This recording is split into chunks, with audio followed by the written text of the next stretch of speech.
Günaydın. Bugün 11 Temmuz 2025 Cuma, saatlerimiz 7.00. Şu an itibariyle planlamış olduğumuz yaklaşık 6000 kilometre sürecek bir rotaya doğru teker çevirmeye başladık.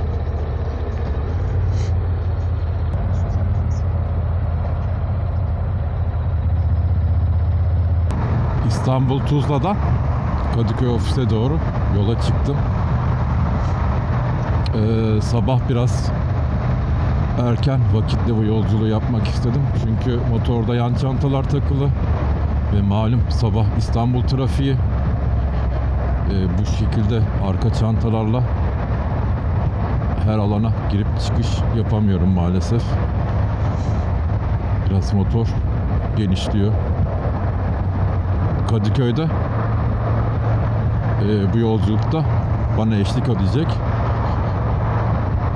arkadaşımla beraber buluşup saat 12 gibi rotaya doğru tekrar teker çevireceğiz. Kadıköy'de son bir eksiklerimizi kontrol edip değerlendirip hem de öğlen saatiyle beraber yola çıkmış olacağız. Bugün bir sınır geçişimiz olacak. Detayları ilerleyen süreçte sizinle paylaşmış oluruz. Bize bu yolculukta 2 adet NC 750 eşlik edecek. Bizi bu kilometre boyunca bizi ve eşyalarımızı taşıyacaklar. 2 motor da DCT bu arada. DCT'nin de uzun yol performansını test etmiş oluruz. Şehir içinde zaten diyecek bir eksiği yok bu DCT'nin.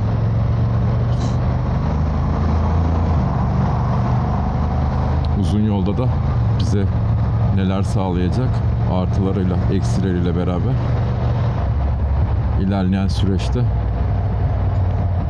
hislerimizi paylaşmış oluruz. Bir motorumuz 2021 model. Bendeki, Fatih'teki motorda 2018 modeldi galiba, bundan bir önceki kasa olacak. Şu İstanbul trafiği sabah beni çok kasıyor. Dolayısıyla bazen donarak konuşabiliyorum.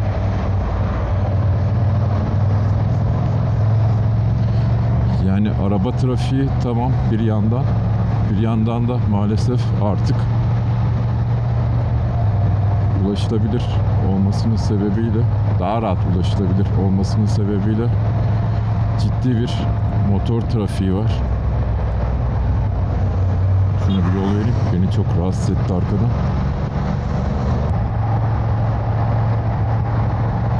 İlk defa bu kadar uzun bir motosiklet turuna çıkıyoruz. Yani tabii ki turlarımız oldu ama gün sayısı ve kilometre olarak ilk defa bu kadar uzun bir tura çıkıyoruz. İlk defa da ülkemizden bu kadar uzaklaşıyoruz. Dolayısıyla şu an hem bir mutluluk var, bu tura çıkmanın bir mutluluğu, hem de içimde tuhaf biraz burukluk var. Bu kadar süre hem eşim hem çocuğum hem sevdiklerimden uzak olacağım için böyle iki duyguyu aynı anda yaşıyorum şu an. Tabii artık teknoloji sağ olsun, her ne kadar istediğimiz noktada görüntülü de konuşabiliyoruz. Bakalım bu turda bizi neler bekliyor, biz neler bekliyoruz, zaman içerisinde göreceğiz. Turla ilgili detayları ilerleyen süreçte sizinle paylaşırız. Hem günlük rotamızı da sizinle paylaşmış oluruz. Bu çekimleri biz son derece amatör olarak yapıyoruz. Profesyonel değiliz. Profesyonel konuşmacı da değiliz. Konuşmalarımız belki takılmalı, belki konudan konuya, belki de anlamsız olabilir sizler için.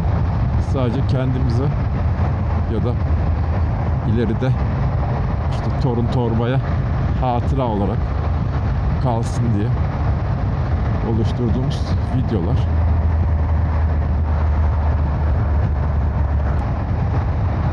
Bu trafik yüzünden biraz erken çıktım. Böyle rahat bir şekilde Kadıköy'e kadar gitmiş olacağım. Dediğim gibi motorda yan çantalar takılı. Genişlediği için böyle çok E5'te Kadıköy Tuzla trafiğini bilen bilir zaten, E5 trafiğini. Dolayısıyla onun için böyle rahat bir şekilde, çok strese girmeden ve sıcakta beklemeden Kadıköy'e kadar ulaşmış oluruz. Bu arada ilk defa sosis çanta kullanıyorum. Temu sağ olsun. Motovolf 66 litreydi galiba. Diğer turlarda yan çantalar, top case, bir de NC'nin meşhur ön bagajı bize yeterliydi. Fakat bu kadar uzun bir tura çıktığımızda hem yazlık hem kışlık ekipmanlar var yanımızda. Bir de kıyafet de tabii fazla var maalesef. Süreç uzun olduğu için. Çantalar bunun için yetersiz kaldı. Bunun için sosis çanta kullanmayı tercih ettik. Bu sosis çanta her ne kadar NC'de bize biraz eziyet çıkarsa da yakıt alırken maalesef sökmemiz gerekecek.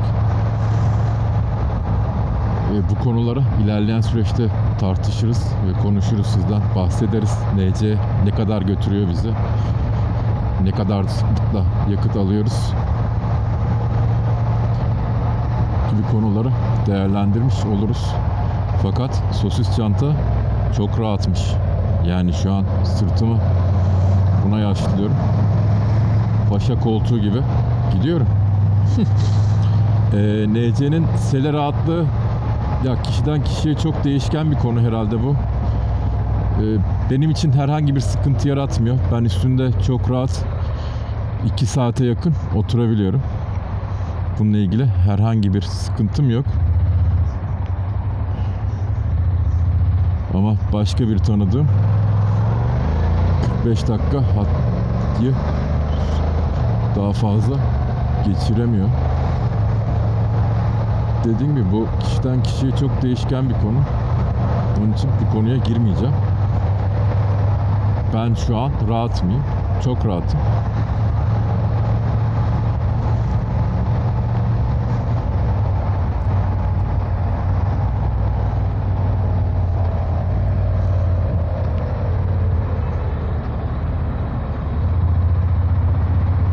Yol üzerinde cisim var diye bir bildirim geldi Google'da.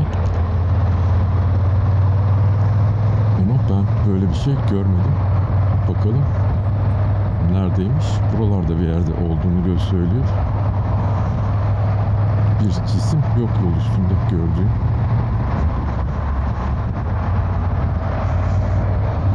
Bu arada gördünüz mü bilmiyorum ama şuradaki oto bariyerin yanına köpek kulübesi koymuşlar ya.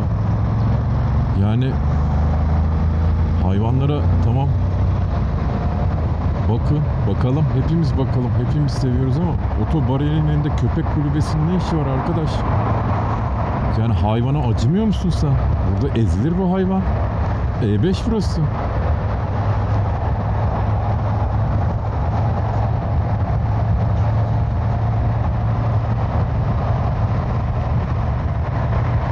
Şimdi ofisin orada bir depomuzu dolduracağız. İlk defa sosis çantayla yakıt alma deneyimi yaşayacağım. Bakalım nasıl olacak bu süreç. Çantanın 4 tane klipsi var. Onları tık tık söktüğümüzde çantaya sökmüş oluyoruz zaten. Sonra onları takıp bir daha hafif gerdirmek gerekecek. Bakalım.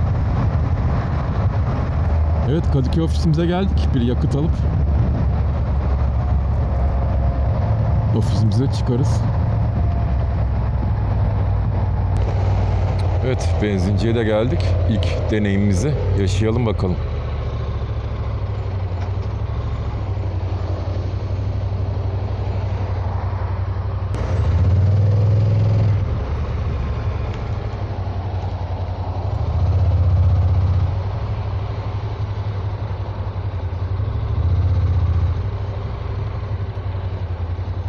Hey Sena, stop music.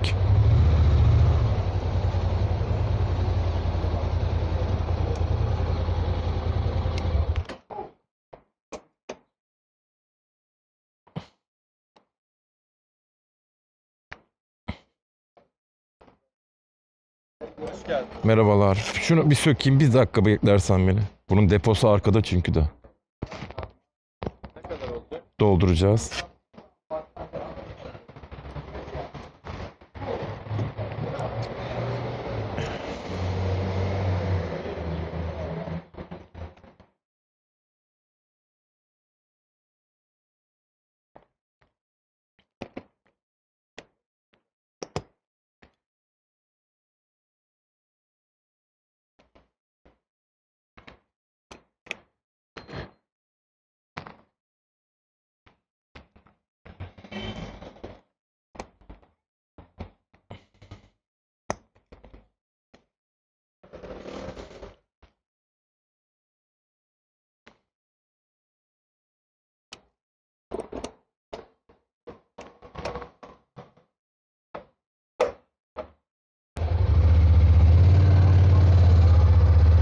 Evet, ilk yakıt deneyimimizi yaşadık. Çok kötü olmadı. Tabii biz NC ile ne kadar sıklıkla yakıt alacağız?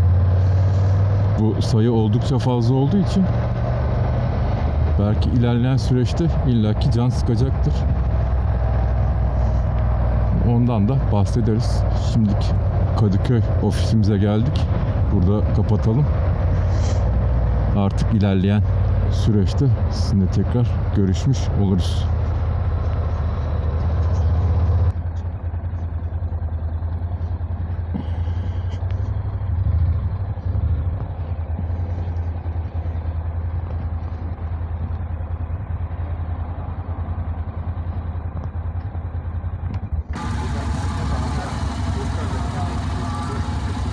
Hadi iyi yolculuklar.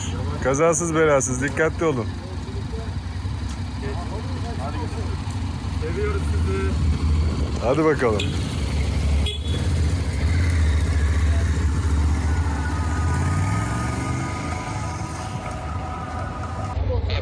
Seviyoruz sizi.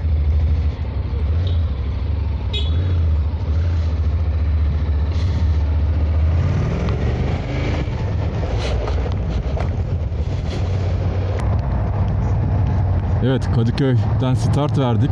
Son kontrollerimizi yaptık, dinlendik, kahvemizi içtik, eksiklerimizi tamamladık. Ve Kadıköy'den teker çevirmeye başladık.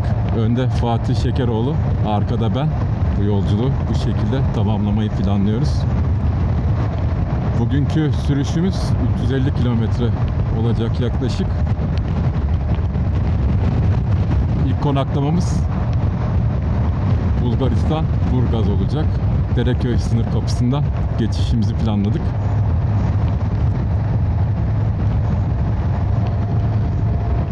Yeterince Kadıköy'de dinlendiğimiz için Kırklareli'ne kadar pek durmayı planlamıyoruz. Kırklareli'nde yakıt takviyesi ve oradan da Dereköy sınır kapısına doğru hareket edeceğiz. Yolda bilgilendiririz tekrar. Rotamız hakkında da ilerleyen süreçte konuşuruz. Bugün şu an ilk hedefimiz malum İstanbul trafiğinden çıkmak olacak. Rotamızı TEM üzerinden kullanacağız. TEM 2. köprü ve oradan da Mahmut Bey'den devam edeceğiz.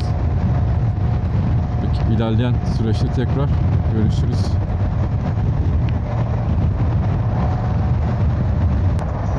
Evet, köprüye ulaştık, 2. köprüye ve Cuma saatler 12.30 yarım. İstanbul trafiği kilit noktasında. Buradan sonra ilk duracağımız noktaya 220 kilometremiz var. Hava 30 derece civarında. Fakat serin bir rüzgar var. Çok bizi boğamıyor. Bu arada o motokurye oraya nasıl girmiş ya? Burası açık mı artık yol olarak? Bilmiyorum ama ya da köprü çalışanlarına falan bir şey götürüyor. Bilmiyorum.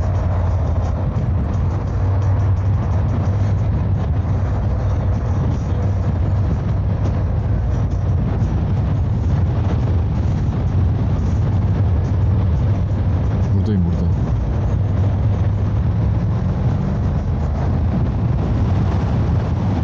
Bu arada köprüde çok güzel rüzgar var. Hissediyor musunuz ya da beni duyuyor musunuz bilmiyorum ama bu kadar rüzgar sesinde şu an kafamı zor tutuyorum.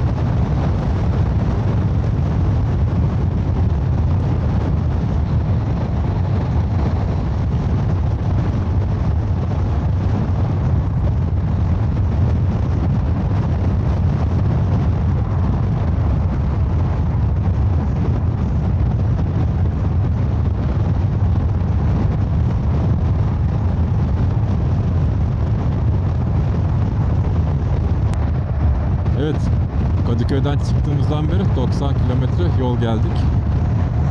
Yaklaşık 1 saat içinde trafik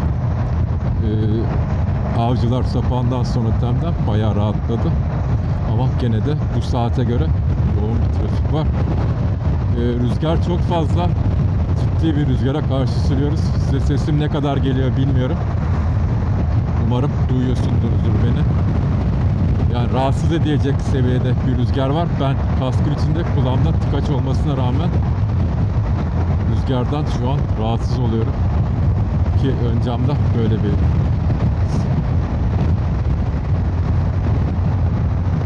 difüzörle. Burada bir mola vereceğiz. Bir dinlenelim.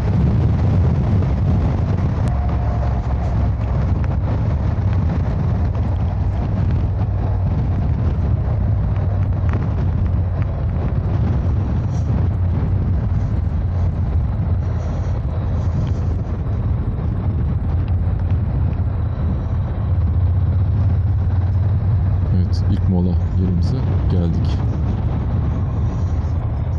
Burada biraz dinlenip yolumuza devam edelim. Demin konuştum ama rüzgardan ne kadar neyi anladınız bilmiyorum. Ya da mikrofon ne kadar kayıt aldı onu da bilmiyorum. Fatih bir yer beğenemese de. Tamam, gir sen.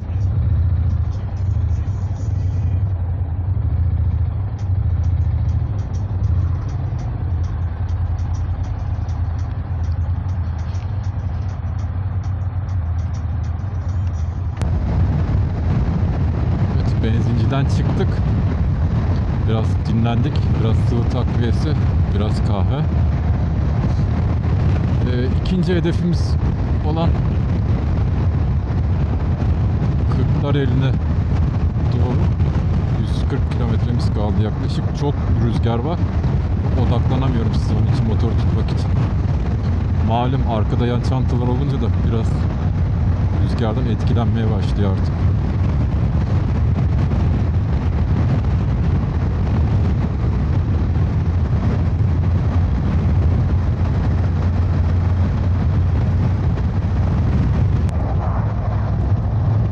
Evet, Tekirdağ il sınırına kadar geldik.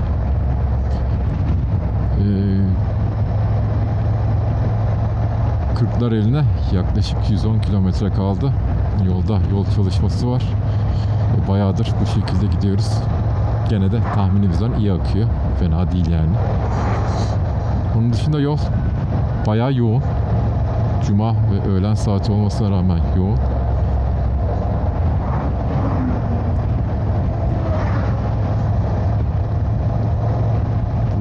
Şeyden kurtulursak. Bu arada rotadan bahsedelim sakin sürerken. Rotamız 9 ülke, yaklaşık 6000 kilometre ve 11 gün olarak planladık. Bu rotayı 6 ay önce Ocak ayında tüm detaylarıyla teker teker oluşturduk. Şimdi de oluşturduğumuz rota üzerinden harekete başladık. Biraz rotadan bahsedelim. Rotamız 9 ülke, yaklaşık 6000 kilometre ve 11 gün sürecek. Bugün ilk basamağı olan 350 kilometre Bulgaristan Burgaz'a doğru yola çıktık.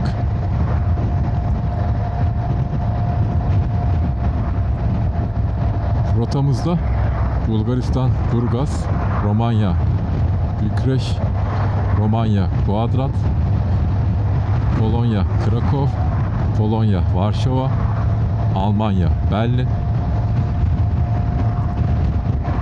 Çek Cumhuriyeti Prag,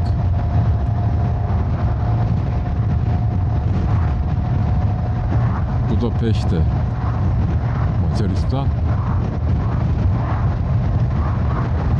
Sırbistan Belgrad, Bulgaristan Sofya ve Türkiye olmak üzere devam edecek. İleride görüşmek üzere dileyelim, tekrar size bilgi veririz. Bu arada bu tura bahsettiğimiz gibi 2 NC ile çıktık. NC'ler bize ne gösterecek, neler yaşatacak, nelere olumlu olacak, nelere olumsuz olacak, bunları da ilerleyen süreçlerde sizinle paylaşmış oluruz. Olumsuz olacak bir yanı depo olacak tabii ki. Deponun arkada olması ve şu an sosis çanta kullanıyor olmamız bizim için bir dezavantaj olacak. Avantajı NC'nin az yakıyor olması. Bu konu birbirini dengeleyecek mi? Göreceğiz. Bunlardan bahsederiz. Tur sonunda yaptığımız toplam benzin kaç litre tükettik, kaç defa benzin aldık, toplam aldığımız yakıt maliyeti, konaklamalarımız, konakladığımız oteller gibi paylaşımlarda da fikir bazlı bulunmuş oluruz. Bu lokasyona gelecek kişiler için belki bir fikir vermiş olur. Evet, yolumuz açıldı. Size bu bölgeleri çok seyrettirmiyoruz. Zaten klasik otoban sürüşü. Evet. Kırklareli'ne doğru iyice yaklaştık. Fakat sürekli yol çalışması var yolda. Tabi bu asfalt döküm işlerini yazın yaptıkları için yazın da bu yoğun. Yol çok yoğun. Hem Kapıkule'ye gidenler hem Dereköy'e gidenler. Ben nesin ben ne?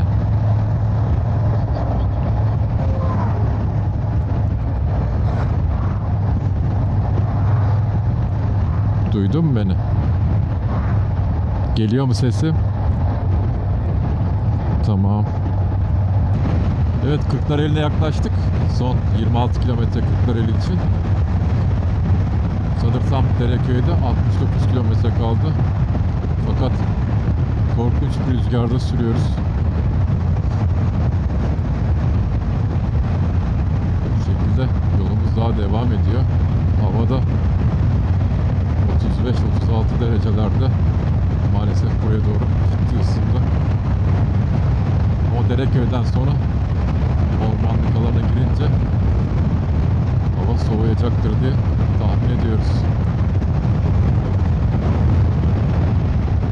Bir 17-18 dakika sonra bir mola vereceğiz. Biraz yanımıza buzlu erzak, bir de motorun deposunu dolduralım diye. Biraz da dinlenip Dereköy sınırına doğru hareket etmiş oluruz.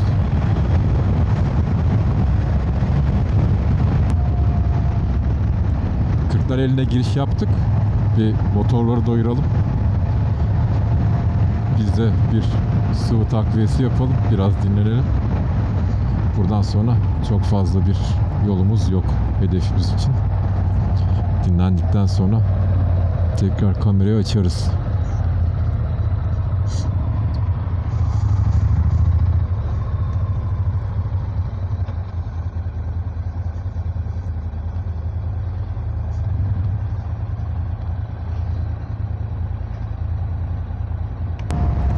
Evet, benzinimizi aldık. Motorların karnını doyurduk. Türkiye'de alacağımız son yakıttı bu. Biraz kendimize abur cubur, erimeyecek gibi. Bir de gün içinde yetecek kadar suyumuzu aldık. Zaten çok bir kilometremiz kalmadı. Yaklaşık bildiğim kadarıyla 120 kilometre gibi bir yolumuz kaldı Burgaz'a kadar. Hava burada çok sıcak. Yani İstanbul'da şu an eşimle konuştum. Daha serin olduğunu söyledi. Burası bayağı bir sıcak. Sanırsam artık şeye doğru giderken Dereköy'e yaklaştığımızda artık hava iyice serinleyecektir. Biraz daha yumuşayacaktır. Çünkü artık tepelere doğru, ormanlık araziye doğru tırmanacağız.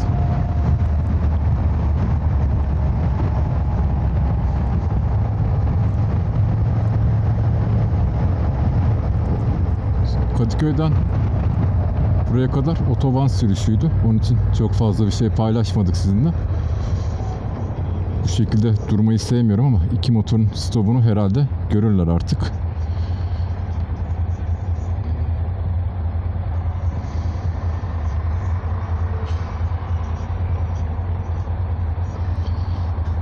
Evet Fatih Bey, videoya seni de katalım yavaş yavaş. İlerleyen zamanlarda hem turla ilgili hislerini alırız. Şu an değil. Sesini senin buraya veremeyeceğim büyük ihtimalle. Ben seni tekrarlamış olurum.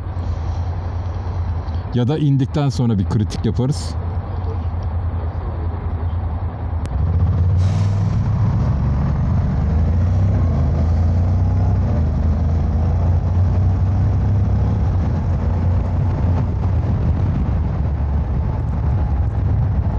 Bu yere dökülen şeylere dikkat et. Ne olduğunu bilmiyorum. Ben o tarafa girmedim. Şöyle gireceğim şimdi. Bir kamyondan buralara bir şeyler dökülmüş.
Ya bu da sıraya giriyor.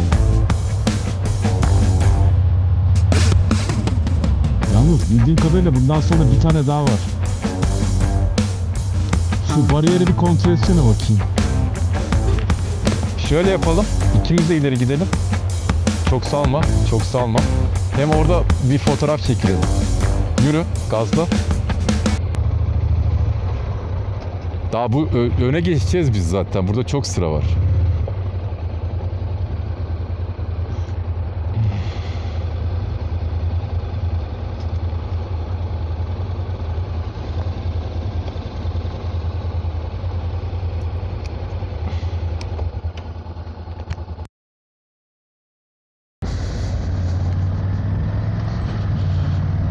Evet, sınırı çok hızlı bir şekilde geçiş yaptık. Bulgar tarafındayız. Herhangi bir sıkıntı ve problem yaşamadık. Hem Türkiye'de hem Bulgaristan'da bize özel kapı açtılar, sağ olsunlar.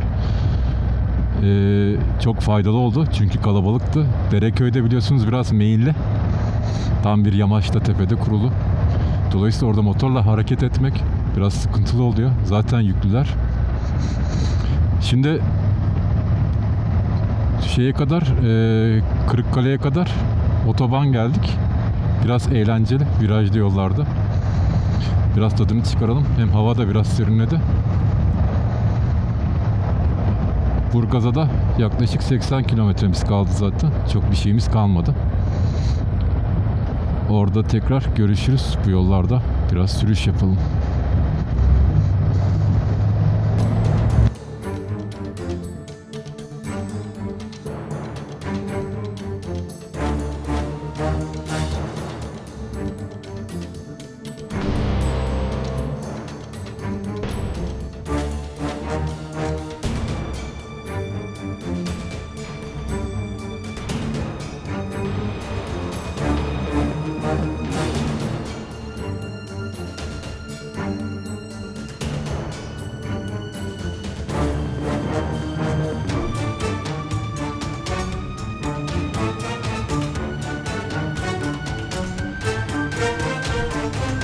Şu an gittiğimiz yerin tam Istırancı ormanları. Biz de şu an onun batı ucundayız.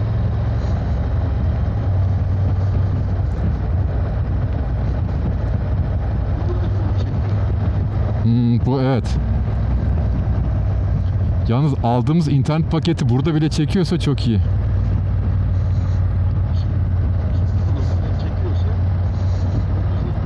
O da sağlıyor da işte normalde burada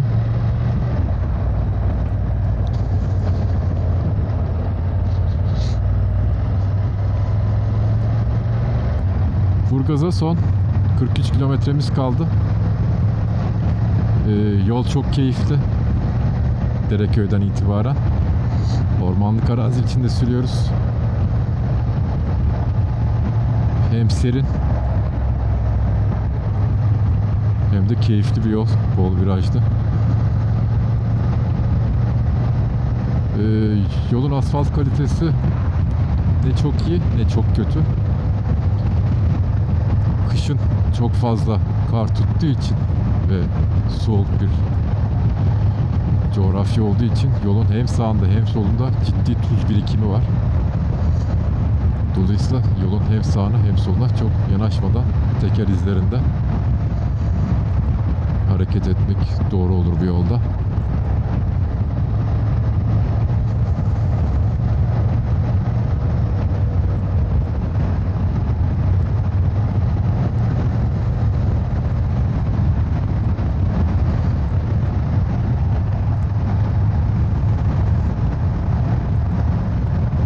Bu yolu sakin kullanıyoruz. Şu an NC ortalamada 100 kilometrede 3.4 litre gibi bir değer veriyor.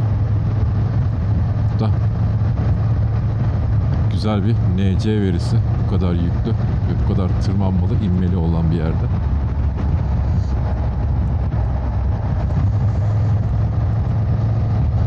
Sport modu almadım. Çok agresif kullanmadığımız için standart yeterli. Gerekli yerlerde DCT'yi manuel olarak müdahale ediyorum. Bakın yolumuza devam ediyoruz.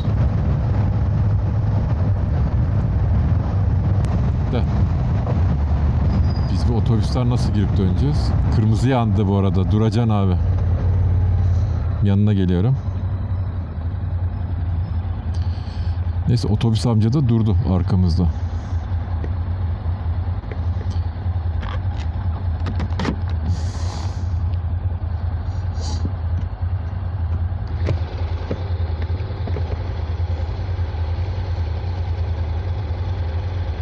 Hadi. Go go go go. Hayır hayır zaten şeyin içindeyiz.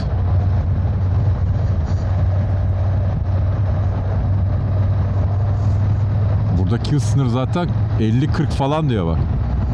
Navigasyon 40'a kadar düştü. Düz mü gideyim daha? Tamam. Ya da bunun bu neresinde çekilebiliriz? Şu ön kapı tarafında çekilebilir miyiz? Çekilemeyiz oraya, değil mi? Bak bakayım bir. Otoparkına bir gir. Bak. Daha yok, girem. Sağa gir bir bak, orada motorları böyle önünü çekebilecek gibi çekebilirsek çekelim. Tamam.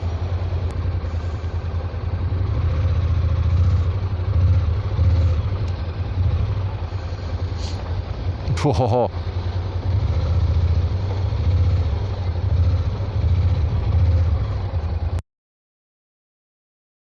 Evet, otele yerleştik. Size otel hakkında da bilgi verelim. Miraj Otel'deyiz. Burgaz'da. Otel gayet güzel. Temiz ve çok uyguna tuttuk. Fatih 504'te kalıyor. Ben 506'da kalıyorum. Bu arada Burgaz manzarası bu şekilde. Camdan ne kadar görüyorsunuz bilmiyorum ama. Odayı da gösterelim.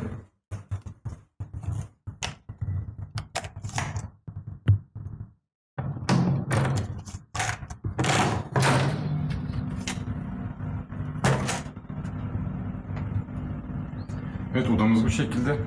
Girişte hemen bir tuvaletimiz var. Tuvaletimiz bu şekilde. Yeterli temizlikte.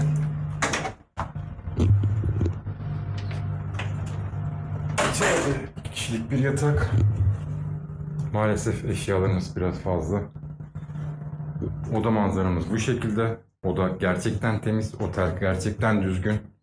Ve bize torpil geçtiler. Motosikletler için kapalı özel garajları var. Bize orayı ayırdılar. Motorlarımız orada.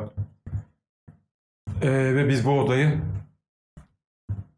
Ocak ayında 2000 TL'ye tuttuk. Görüşmek üzere. Evet, otelimiz bu. Miraç Otel. Sağ olsunlar. Aslında açık otoparkları var sadece. Ama motosikletleri şu bize ücretsiz olarak kapalı garaja aldılar. Ve orada duruyor motosikletler. Herhangi bir kilitle takmadık. Bizim güvenliğimiz altında dediler. Ve o şekilde duruyor. Otel gayet güzel. Temiz. Biz 5. katta kalıyoruz. Manzarası da güzel. Şimdi buradan bir taksi ayarlayıp Austin içine inmeye çalışıyoruz. Orada da biraz çekim yaparız size. Evet, otele yerleştik. Fakat Sofya'da geçerli olan Taksimi uygulaması ne yazık ki Burgaz'da çalışmıyor. Ve üstümüzde leva yok. Dolayısıyla taksiye binemiyoruz. Şu an City merkezine, Osti'ye doğru yaklaşık 2,5 kilometre yürüyeceğiz. En azından biraz leva alabilmek için. Burada Uber de yok ve taksilerin hiçbirinde kredi kartı sistemi geçerli değilmiş. Bu şekilde hareket ediyoruz. Evet Fatih, bu patlak hakkında ne düşünüyorsun? Abi paramızla rezil oluyoruz ya. Ama en azından hareket oluyor. Evet. 2,5 kilometre bir yürüyüş oluyor bugün motor üstünde. Olmayaydı iyiydi. Evet, olmaya değil de Osti'de yürümüş olurduk. Bugünkü sürüşü nasıl değerlendiriyorsun? Valla çok 350 keyifliydi. kilometre.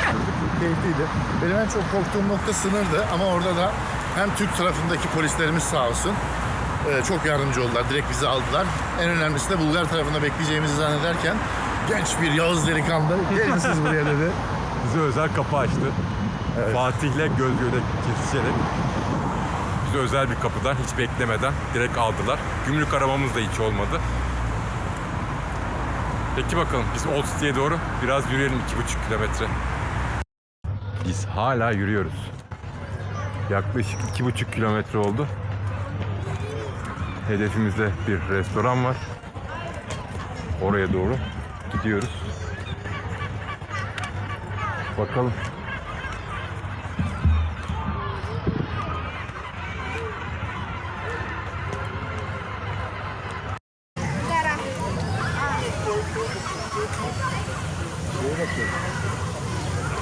Change office.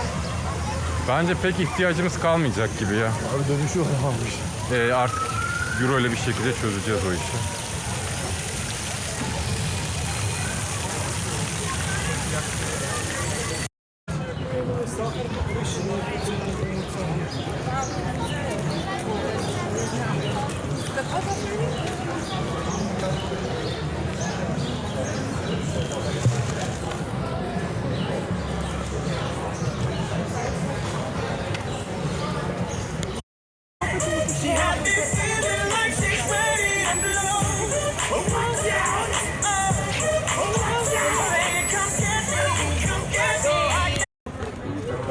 Saat gece 11, karnımızı doyurduk. Biraz vakit geçirdik. Şimdi ne yazık ki levamız olmadığı için 3 kilometre otele doğru yürümeye devam edeceğiz. Siz olun. Burgaz'a levasız gelmeyin. Ya da saat 8'den önce change ofislerden bozdurabilirsiniz. Ama change ofislere biz yetişemedik maalesef. Ve hiçbir yerde euro geçmiyor. Kimse de change etmiyor. Şimdi bir taksi bulup euro teklif edeceğiz. Bakalım şansımız olmadı. 3 kilometre yürümeye devam. İyi akşamlar. Bu videoyu burada sonlandıralım. Sabah tekrar görüşmek üzere.